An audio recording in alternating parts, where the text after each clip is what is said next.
of Radio Alansaar from 8 a.m. to 9 a.m. Rise and shine. وفاء بشتى الصور أحب الوفاء بشتى الصور أحب الوفي الأمين الأغر فأهل الوفاء كلون السحاب. أعوذ بالله من الشيطان الرجيم بسم الله الرحمن الرحيم الحمد لله رب العالمين والعاقبة للمتقين والصلاة والسلام على رسوله الكريم سيدنا محمد وآله وأصحابه أجمعين برحمتك يا أرحم الراحمين. All praise due to Allah, the Lord, cherisher, nourisher, sustainer and master of the universe, the most gracious, the most beneficent, the most merciful. Ya Allah, it is only you that we worship and it is your guidance that we seek. Ya Allah, keep us in the straight path. Ya Allah, show us the choice of blessings. Ya Allah, show us your mercy. Ya Allah, guide us. Greetings, salam, salutations on our beloved Nabi Muhammadur Rasulullah sallallahu alayhi wasallam. It's 4 minutes past 8 on this beautiful Saturday morning, the 25th of May 2024, the 16th of Zulqa'dah 1445. Assalamu alaikum wa rahmatullahi wa barakatuh, and welcome to Rise and Shine on Radio Alansaar with myself, Faisal MJ Sulaiman. Yes, lots and lots happening. We have the Hajj fever where we are bidding the Hujjaj farewell and bidding them and wishing them well on their trip to the Holy Land. It's also 4 to 5 days, I think it's 4 days before elections as well. So the election fever is gripping us. And of course, there's many other things that seem to be happening, but yes, it is that time of the year, and alhamdulillah, we're making the best of it, and of course trying to participate wherever we can.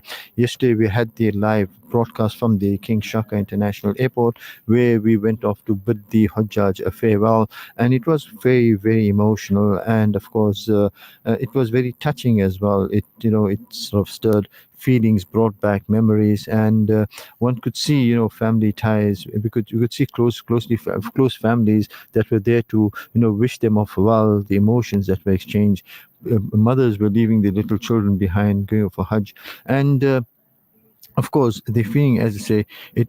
And of course we had the ulama there as well, and they were they recited the du'as and a few nasihas, etc. And of course there was a huge level of spirituality as well. We wish all the Hujjaj well. We make Allah subhanahu wa ta'ala keeps them in his protection, makes the journey comfortable, and accepts all the ibadah. And of course we've asked each and every one of them to make special du'as for all of us, so I'm sure they're going to remember us in the du'as, etc. But we should also make du'as for them as well. Well, I did say it's a beautiful Saturday morning. The drive to the studio was very enjoyable, very nice. Bit of a coolness in the air, which we really enjoy and welcome. And of course the roads today were relatively quiet, but if you're driving, please exercise caution. Remember maintain the safety distances, no road rage. If somebody is not driving correctly, just ignore, etc. No need to react, and of course you'll enjoy the day. I was just telling somebody yesterday that sometimes it's just better to walk away than to become confrontational, because then you just upset yourself unnecessarily, unless of course there's clear violation of rights, etc. Then one must deal with it accordingly. But generally it's much better just not to be too confrontational. Well, I did say it's a beautiful Saturday morning. I can see Siboniso is in top form in the studio as well, smiling away with his headphones on and concentrating. Well done, Siboniso. Stops. And of course, I'm hoping that he'll make some nice nasheeds for me too this morning, Siboniso. Of course. Oh, he's agreeing, he's acknowledging. So inshallah, we'll listen to some lovely nasheeds too. But right now, there's huge concern over a spike in flu cases at institutions of higher learning. Authorities are concerned over the spike in flu cases at institutions of higher learning. The flu season is underway, and health experts are advising people to get the flu jab. Those who are sick are also being advised to stay home to avoid infecting others. It appears that this bug this year seems to be a bit it seems to have come back with a vengeance, because people are really suffering. But of course, let's exercise the necessary caution, and inshallah, I'm sure we will get over it. Well, I did say that it is election fever, and it appears that 1/3 of registered voters who intend voting are still undecided. This is according to a recent poll by Afrobarometer and the Institute for Justice and Reconciliation. They surveyed a representative sample of almost 2,000 South Africans. The research group said this is a voter block left out of many polls. They say this gives parties a huge incentive to try to sway these voters. Well, everyone's uncertain because this is one of the more unusual elections. We've got something like, I think, 63 participants, or 63, yeah, participants. That's different parties, independent, smaller parties, etc. They seem to be participating. And of course, I don't need to say what our current situation is. So we are at a bit of can I say crossroads as to who to vote for, etc., etc.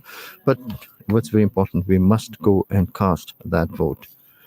Government averts planned trucking strike. The government's Justice, Crime Prevention and Security cluster says a planned national strike in the trucking industry has been averted following engagements with the relevant trade unions and associations. The trucking industry had planned to embark on a national shutdown on Monday over the alleged appointment of illegal foreigners in the industry. Minister in the presidency Kumbudzo Nshaveni says the government's intervention is aimed at eliminating any disruptions to the elections and the economy. Well, yesterday we had a lot of drama in KwaZulu-Natal with the taxi strikes, and I think that's also now under control, alhamdulillah.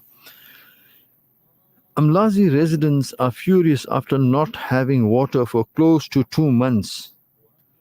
The eThekwini municipality has once again failed to keep its promise of restoring water to those affected.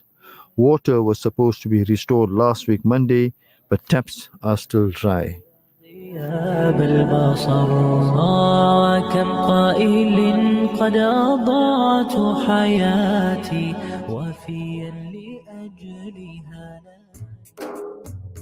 मेरा दिल तड़प रहा है, मेरा जल रहा है सीना, मेरा दिल तड़प रहा है, मेरा जल रहा है सीना, ये दवा वहीं मिलेगी.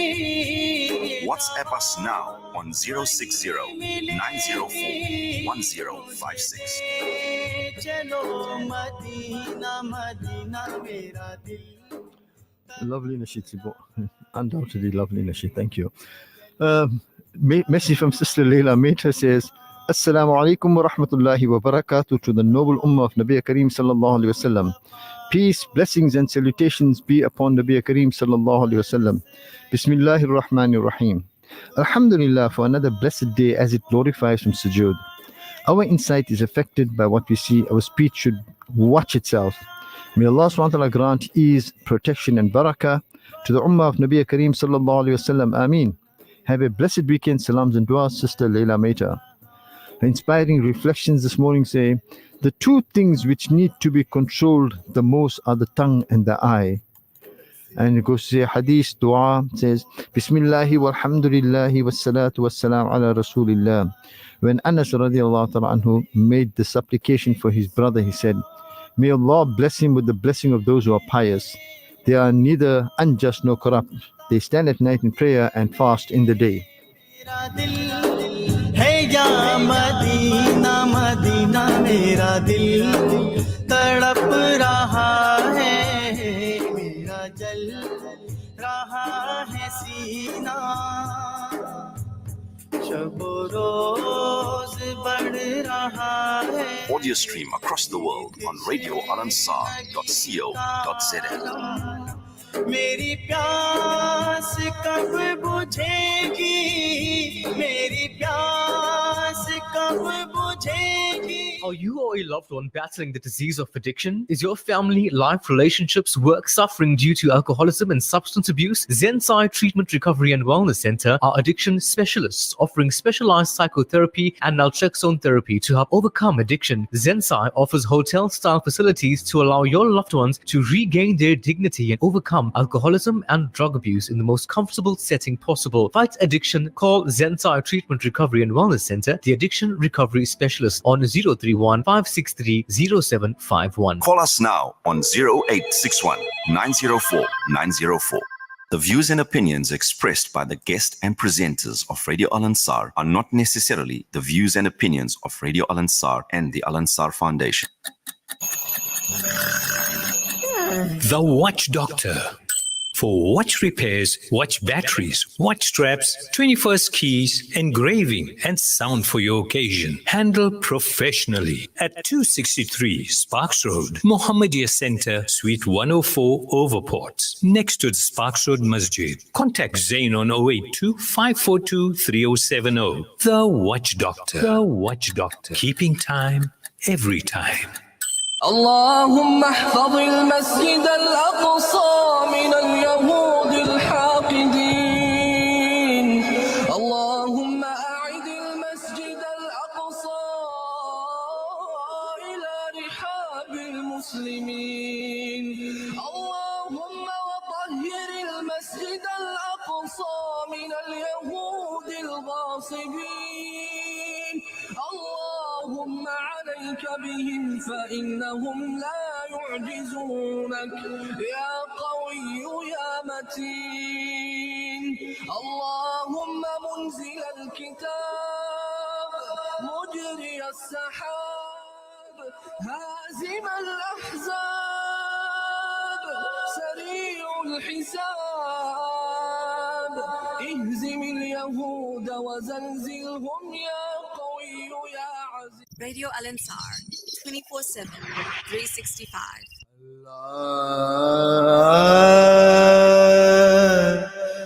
मेरे अल्लाह Getting you through your day. Radio Alansaar.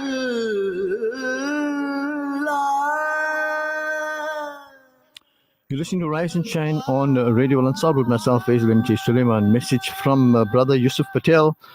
And above all, be kind and sincere and know thy good self. Then you cannot be false to none. Listen to the wind, it talks. Listen to the silence, it speaks. Listen to your heart, it knows. Be your best critic, salesman and product. Life is a journey. Walk it with love, kindness, dignity, honor and respect. Leave this world with indelible and perfume footprints, a little better than you found it. Nothing more or nothing less is expected from you. Salams and duas, Yusuf Patel. The greatest gift of life and the love and ability to touch the lives of others. The greatest gift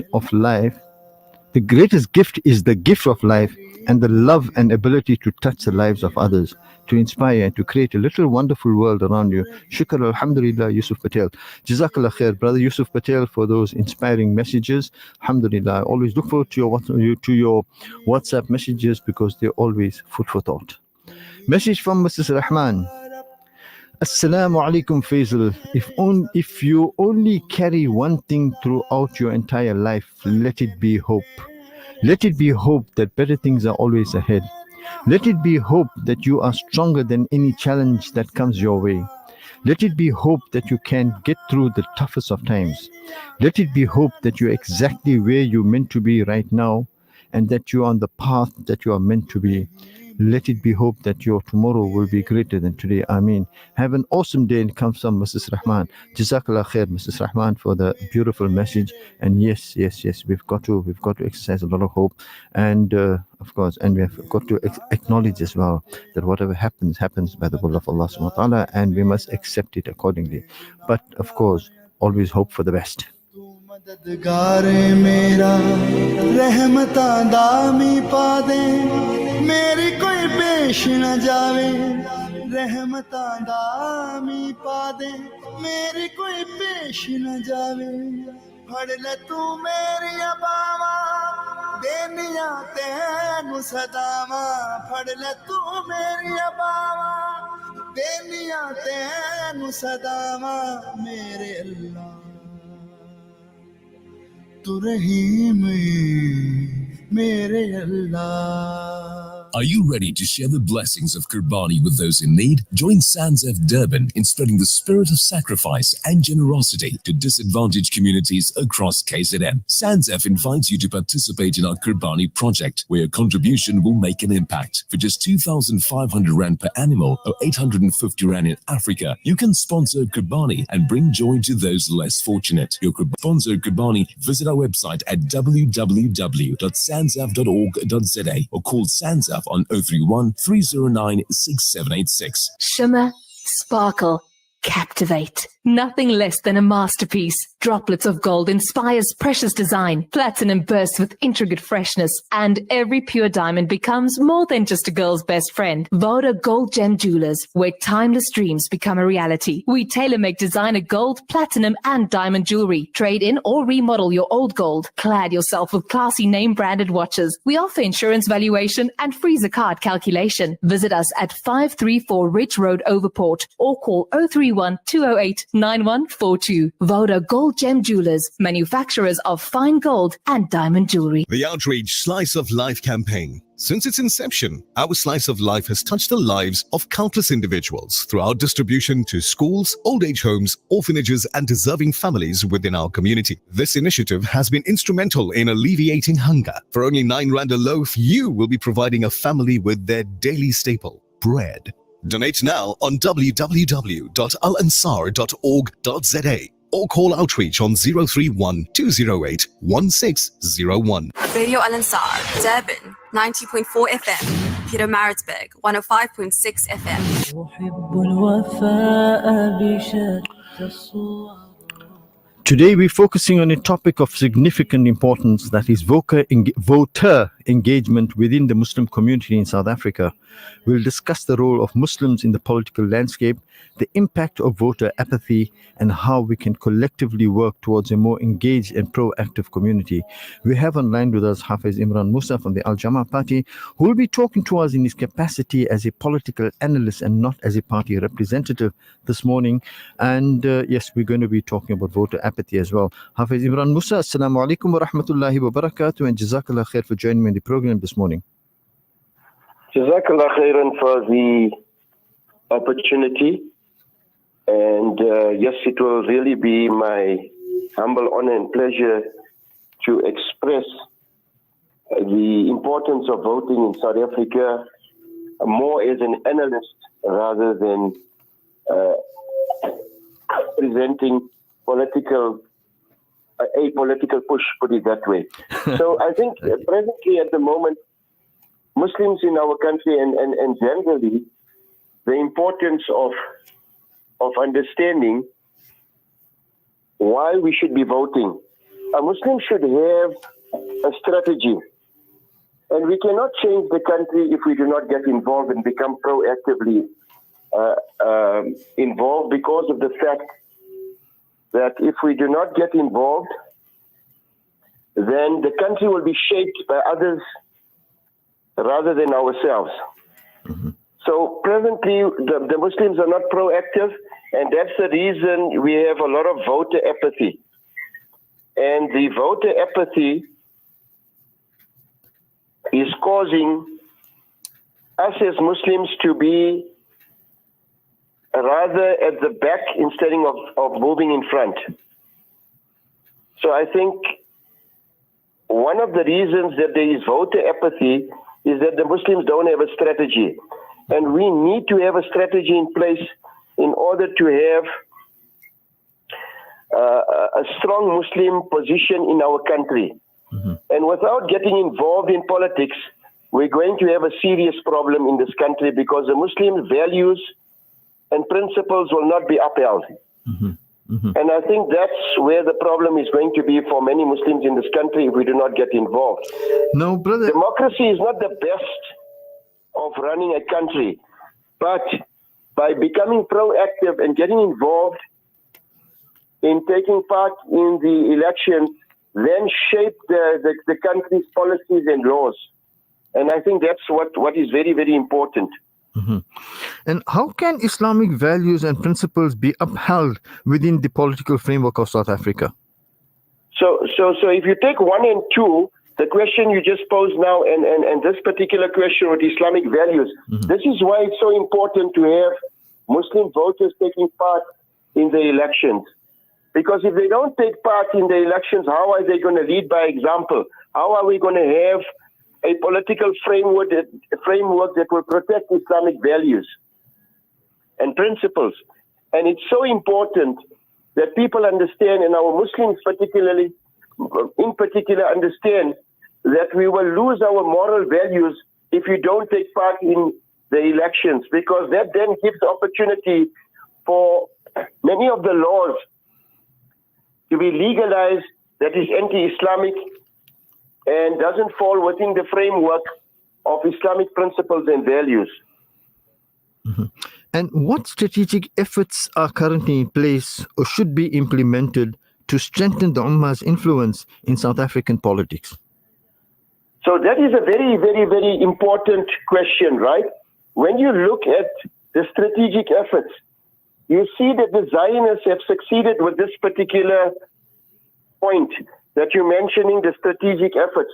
If we look at the Zionists and what they're doing presently in South Africa in particular, they're financing all these political parties to ensure that the parties have strength in terms of ensuring their policies, their principles, and whatever their needs are for a Zionist state to be implemented in South Africa and their policies to be pushed, rather than our Muslims getting together, financing our Muslim parties and ensuring that we have a stronghold in South Africa to such an extent that we can influence the political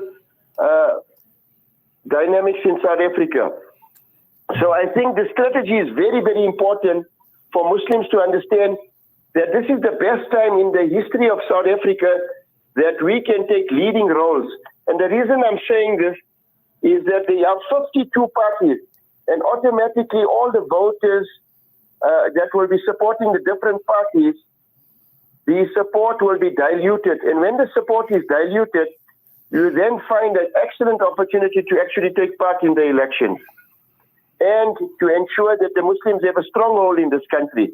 The strategy of Muslims should be one of unity, number one. And number two, it should ensure that we also put ourselves in positions in government to such an extent that we have an influence over the policies in this country.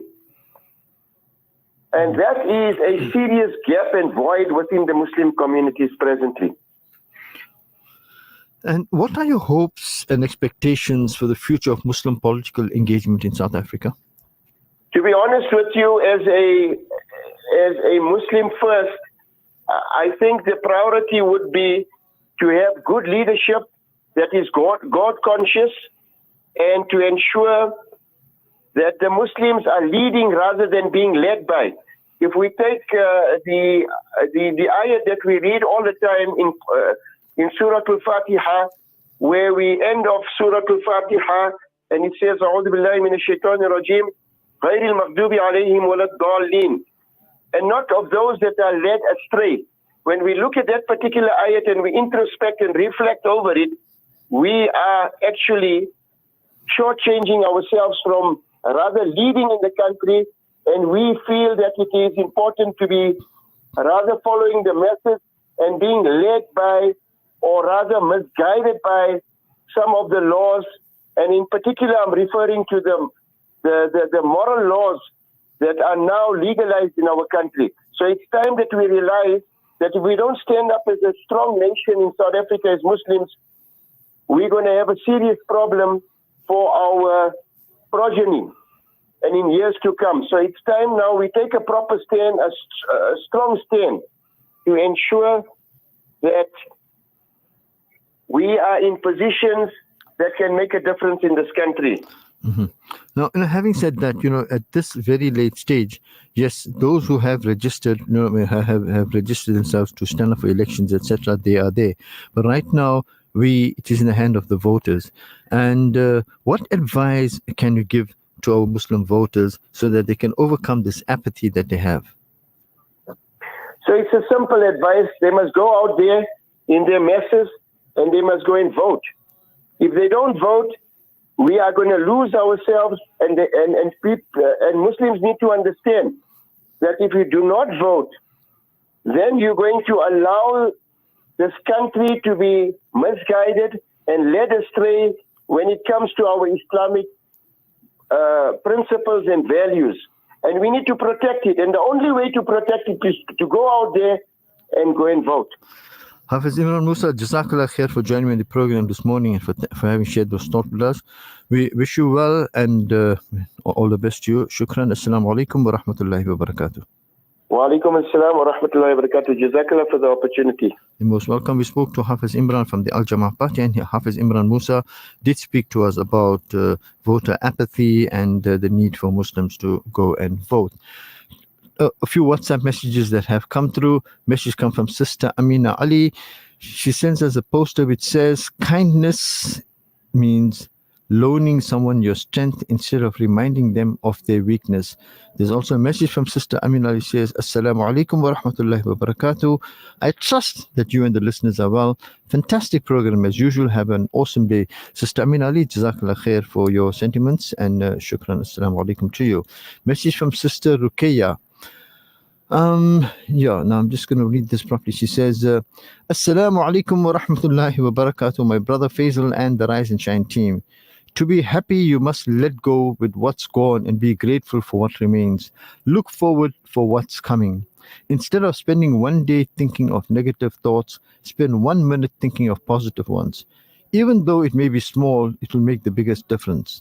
Don't start your day with broken pieces of yesterday. Each day is a fresh start. Each day is a new beginning.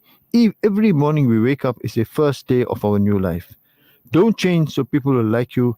Be yourself, and the right people will love you. May my Allah subhanahu wa ta'ala bless you, my brother Faisal, your family, and the entire ummah of Rasulullah sallallahu alayhi wa sallam. Ameen. Sister Ruqayya, Jazakallah khair for that beautiful message and for those thoughts as well. Shukran.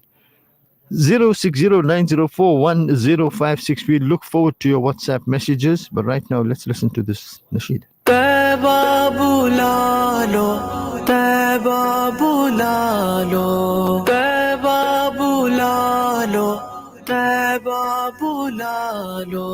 Ya Nabi, Ya Nabi, Ya Nabi.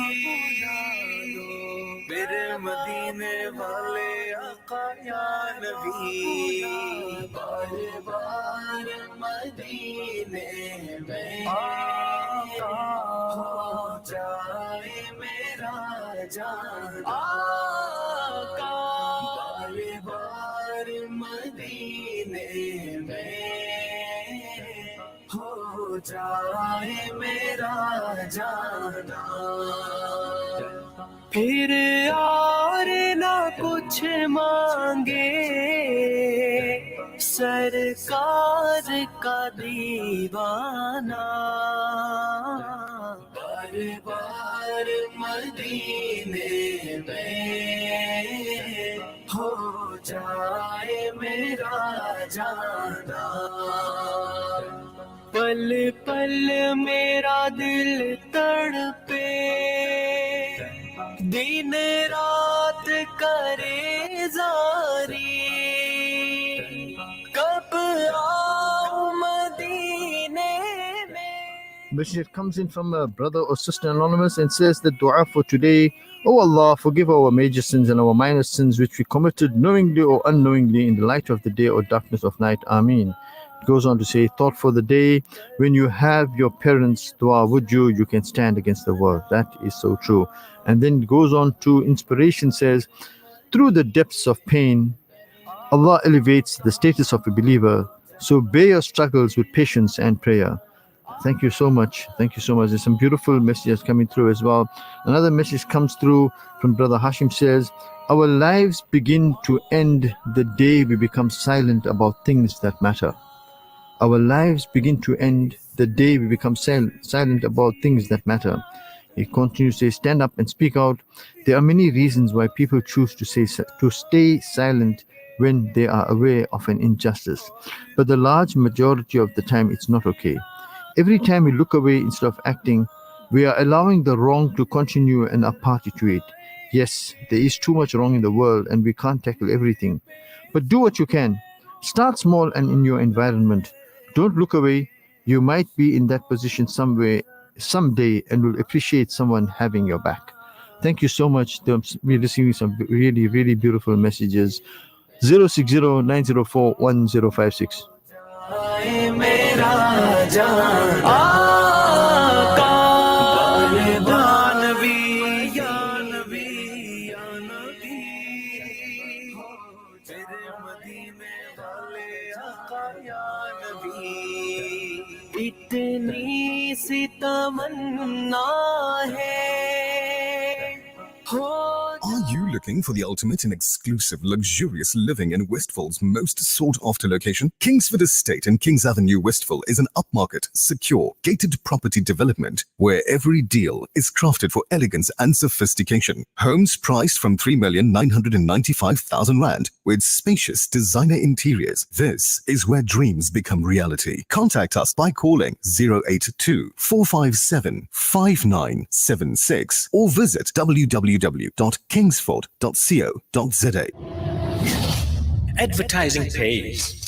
Get your business on the map through advertising with Radio Alansaar, the station with a proven record. Let's talk to Zain of The Watch Doctor, a newcomer in the market. I'll recommend advertising on Radio Alansaar for sure, as my client base has increased substantially. Totally unexpected. There you have it. Join the airwaves and take it up to another level. Call us on 031-208-1601 and ask for Fatima Shahina or Faraz Bucks, our consultants. Let your name be heard by thousands of people. Radio Alansaar, your partner in business.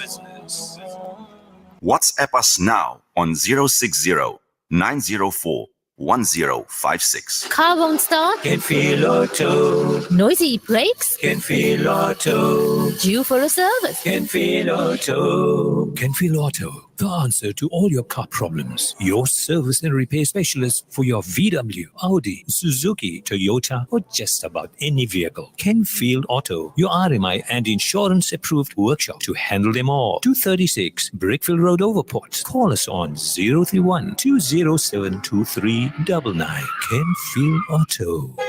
Audio stream across the world on radioalansar.co.za. नाम मुहम्मद सल्ले अला आँखों की ठंडक दे के जिला नाम मुहम्मद सल्ले अला आँखों की ठंडक दे के जिला 25 minutes to 9 and you're listening to Rise and Shine on Radio Alansaar with myself, Faisal M.J. Suleiman. The signing of the National Health Insurance into law has split opinion. Medical aids and businesses say they're not opposed to universal health care. However, they contend that some provisions in the law need to go back to the consulting room.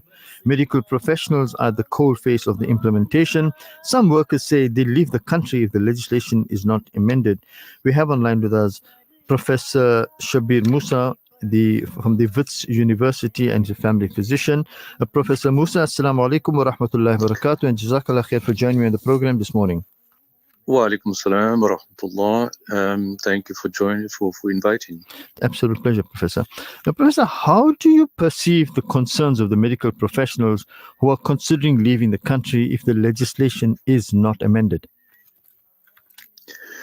Well, I think most of the professionals are actually not very well informed. Most people look at what they hear in the media and have not really examined the legislation itself, understood it very well. I experience it all the time because I teach students and young doctors, and they don't necessarily understand it, which is a pity. Mm-hmm. In a nutshell, Professor, in an absolute nutshell, could you maybe just touch on what will be the position of these private practitioners? Well, I think the thing that I am very glad for is that the NHI effectively is about bringing the private sector into the public health system, and that's really, to me, it's a major change. And many people don't seem to understand that. What they obviously are concerned about is the way in which they might be then engaged with in the public, public domain. In other words, what their contracting and the circumstances are, and they fear that will reduce their circumstances. Mm-hmm. I've done some work in Soweto. Examining those things, exactly how it might impact. So in a nutshell, the NHI basically is like a big medical aid The idea is that money will flow not like it does in any medical aid, straight from the fund straight through to the provider. Now, in the public health system, you have clinic managers who struggle because when they want to fix a light bulb, it has to get authorized at a district and then at a provincial level. And that's where all the corruption and contracts happen. And so she's got to wait for that to happen through a requisition. Whereas now she might get money in her hand and they'll be able to manage it better. Now, the same with the private provider is that private providers will be engaged through contracts, and they will get the money, like medical aid right now, directly. The difference in that the NHI is planning is what is happening across the world, what's called strategic purchasing. So it's not the usual systems, or it's better value in terms of payment systems. So they'll be using capitation, which is a payment per capita. In other words, each person, member of the public, would be able to come to any GP or clinic that is on the list and say, I want to join, use their fingerprints, no cards, be able to then be on that GP's list. And that GP will then get paid a fixed amount per month. It will be adjusted for their age, gender, their disease profile, and that will be then given to that GP. If the person is unhappy, at the moment, you can't do anything with the clinic. But in that circumstance, you can actually say, I don't want to belong to this clinic anymore. I want to go to the other clinic or the GP. And your budget effectively will flow with you, which is really useful because you've got some recourse. The visits will be unlimited, but and I think that, again, is part of the capitation system, that you effectively have a way of managing it better. Now, that is part of the work that I've studied, looking at if a GP has to be contracted, what do they see, what worries them about it. One is the contract being with government. They don't trust it, but they need a strong contract, and the government needs to come out with the contract and negotiate. The second thing is that they fear that people will visit too much. Currently, in the public service, they visit twice a year.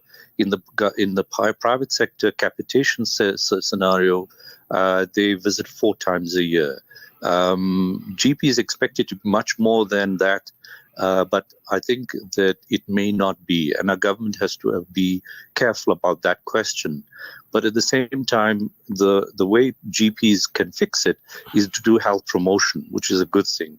Mm-hmm. And then the third problem is that they might find that, I'm not so sure going from, my practice of 25, 30 to large practices. But government can also help that by the contract, by helping them ease into moving away from just themselves treating everybody to actually employing a team that not only treats people, with a nurse and a clinical associate, but also brings community health workers that can help in the health promotion and actually make people use the service less.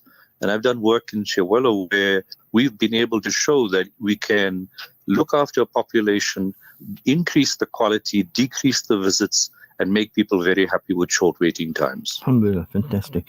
Now, Professor, also, with the potential or the threat of potential exodus of medical professionals, and if this does materialize, what impact do you think this potential exodus will have on the healthcare system in South Africa? Well, I think firstly, you're making an assumption that the exodus will happen. I think that's not necessarily true. I think obviously if there's a mass exodus of professionals from South Africa, that would be very challenging. But I think that professionals are not necessarily going to wake up tomorrow. I mean, the act was in law, the act is in law from last week. So nothing's happened. There's not been a queue at the airports. Mm-hmm. People are going to wait and see. And I think many people even have the notion that medical aids are banned as of today. It's not. And the law itself says that only when the NHI is fully implemented may the minister then prescribe that medical aids can't cover those conditions. Now that fully implemented is a very difficult point. If you look at even the stages, the phases that have been laid out in the law, by 2026, which is when they put the end of first phase, it's only put the fact that it will cover children, pregnant women, and elderly as a commitment. And even in the second phase, in the law, it doesn't even do any more than that. So the law itself doesn't put any commitment on the government to fully implement the NHI by a date. So it's going to take a time, and a long time, for this to be implemented. And I mean, I'm a proponent of saying this should be done in steps, and primary health care is the first step. Yes, there is the idea that we should be beginning to focus on primary health care, and there may be a contract within a year that comes out. And I think when that contract comes out, and this will probably be set up in not to cover the country in one go, then it's a time to look at what is it that is being implemented. And I think that's exactly what everybody's going to do, is wait and see. You did mention earlier that you were involved in an NHI pilot project in Soweto, which you established. Now, can you share some insights and outcomes from this pilot project?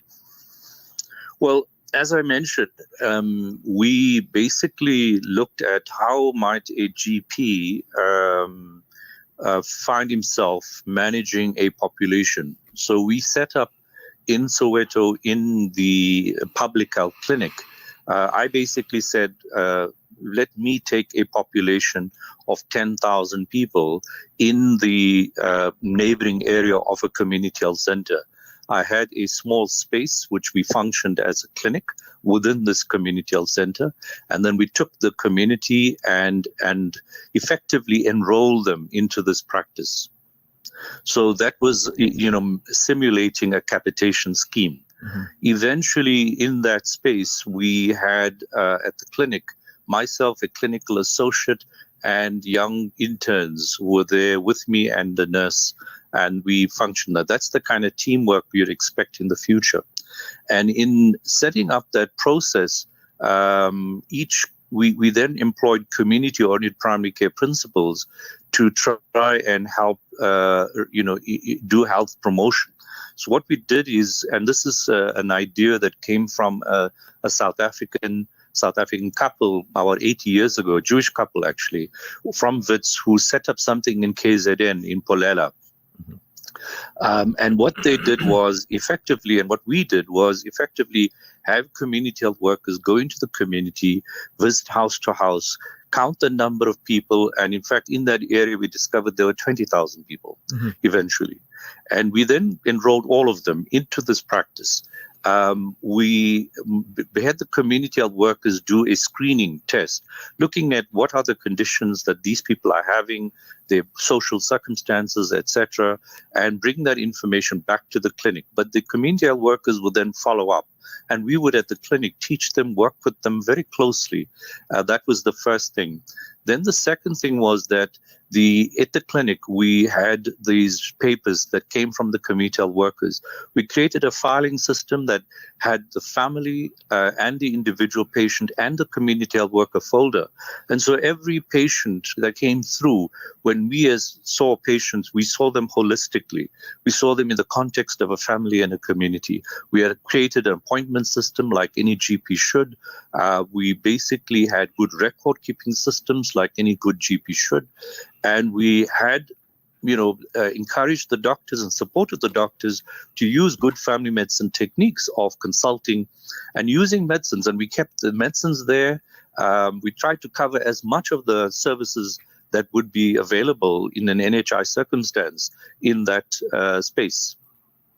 Then the third thing we did is we tried to engage with the key people of that community, key leadership, counselors, community leaders, there were a bundle of them. And it wasn't always easy to bring them forward, but we did, individually, group, and then into monthly forums. And eventually we landed up, the community become, the patients themselves becoming leaders by our health promotion efforts that we included. So this became a very cohesive approach, then the thing is that each of these provided us information, good insights, like community health workers. When we profiled the community, we found that even though the density of land sizes was not changed, the family had changed. The nature of the family in the community had changed.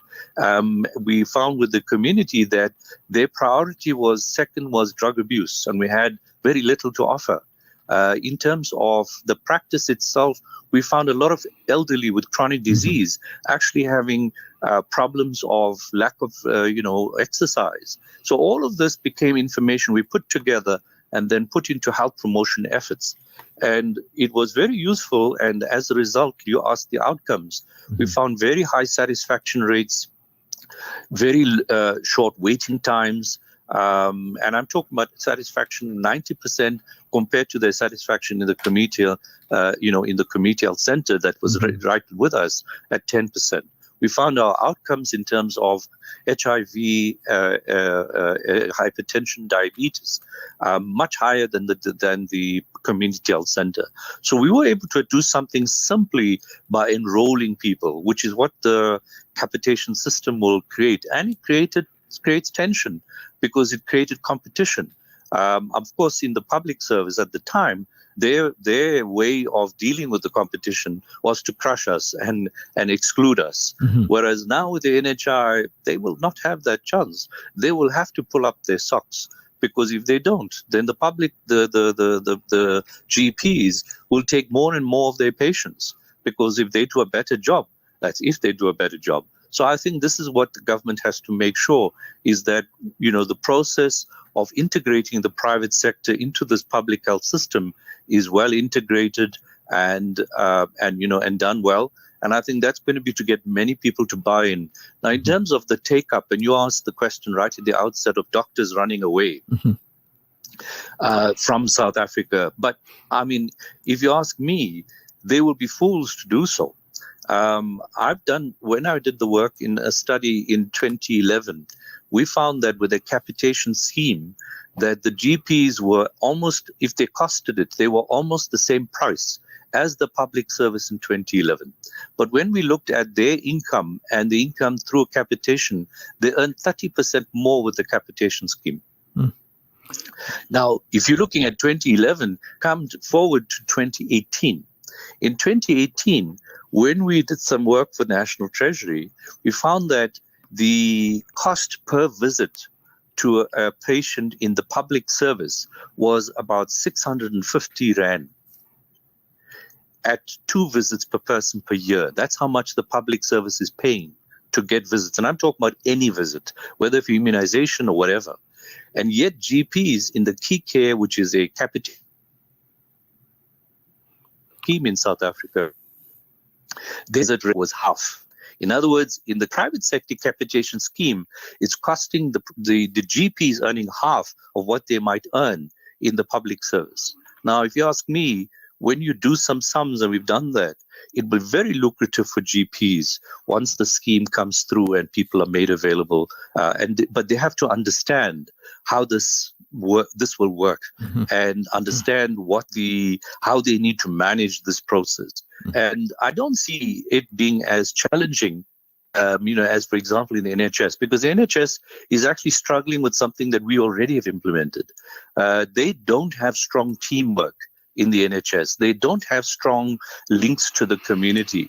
We do, and we have a systems which they are still trying to implement, of community health workers, of nurses and clinical associates being implemented in South Africa.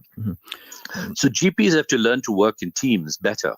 And that is something that they need to learn. Professor Musa, thank you for joining me in the program. There's lots more to discuss. There's lots more to discuss. Well, unfortunately, that's all we have time for.